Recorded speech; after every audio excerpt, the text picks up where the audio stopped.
The battle started with money. A luxury to be able to eat healthy. Quarter-pounder with cheese meal. That means the large drink and the large French fries for less than it costs to buy a salad and a bottle of water.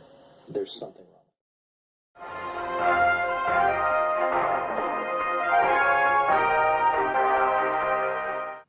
It's the epidemic that everyone's talking about, obesity, and how it's affecting Orange County. Talking with us tonight, we have Carlos Borja, who has been doing intensive research on the obesity problem right here in our own Santa Ana community. Carlos, what can you tell today's viewers about obesity? Hey Ingrid, Brianna. First of all, I'd like to say thank you guys for inviting me onto the show tonight. And to answer your question, obesity, it's simply killing us. That's right. We saw from that short clip that 400,000 people die each year from problems related to obesity. Those numbers speak loudly to us all. Yeah, you're absolutely right. So at what point do you start worrying about your health? It doesn't just affect you, it affects those around you as well. I mean, it's no fun getting diabetes, strokes, heart attacks. Where's the fun in that? So then, what can we do? How do we make people change? And how can we help them help themselves? Well, I'm glad you asked. Acknowledging that there is a problem and asking for answers is the first step towards finding a solution. I know we're talking about the kids in Santa Ana, but I want to briefly touch on those in Laguna. The percent of obese kids in Laguna Beach is 0. So why is it so different in Santa Ana? Yeah, Santa Ana is less than 20 miles away. People who live near the beach tend to be more active. Furthermore, if you can afford to live in a coastal community in Orange County, it's safe to say you're financially stable. Comparing the school districts, the food options they give their students, we see big differences. Despite the efforts to make lunches healthy, we see that the free lunches going to the kids in Santa Ana are filled with hormones, antibiotics, and nitrates, which studies have shown lead to obesity.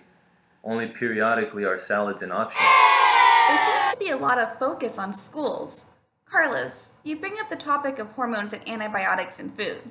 Well, we have nutritional specialist Michael Shahada coming to us live from Fountain Valley with information on how these make an impact on our food and their ties with obesity. Michael? Yes, actually, the FDA recently issued a report that usage of antibiotics in animals increased 20% between 2009 and 2013. Most of these drugs are actually given in low doses to promote weight gain in animals or to prevent diseases. On the other side, the human intestine has over 100 trillion bacterial cells, which naturally exist in equilibrium. Okay, some of these bacteria absorb the calories from the food we consume. So what antibiotics do is they kill the bacteria and interfere in this equilibrium. So the body absorbs the calories from food instead of the bacteria, and as a result, we turn obese. I don't deny that our diet is certainly a factor in obesity, but actually it can't explain it completely. It's true that we eat more calories today than in the past, yet obesity increased very slowly until the 1970s. Then it exploded. What actually changed from the 1970s? The level of antibiotics in our food and water. Wow, Michael, that's just fascinating. It is. It really is. Okay, Carlos, so we've clearly identified the problem, a big problem. 1 in 6 fifth graders being obese is just not okay. What is your proposal for the solution? We start with physical activity. More recess, more PE time. The more active you can be, the better.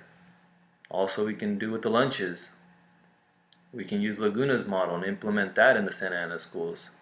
If healthy is your only option, you're gonna eat healthy. It's simple as that. I hear you, and it sounds like a great start. But the students in Laguna are paying for their lunches. Can Santa Ana Unified afford to provide the same lunches for their students who are eating for free? You're right, they don't provide free lunches for students in Laguna. The cost of a lunch for them is $3.90, as opposed to in Santa Ana, an adult trying to buy lunch at the school district is $3.85. So yeah, that's a change we can definitely make happen. What about long-term effects? Is changing lunch really helping these kids in the long run? I just feel like there has to be something more to be done. You're right, Ingrid, which is why I've devised a plan not only for nutritional education, but also for education on self-sufficiency. You've heard that phrase. Give a man a fish, and you feed him for one day. Teach him how to fish, and you feed him for a lifetime.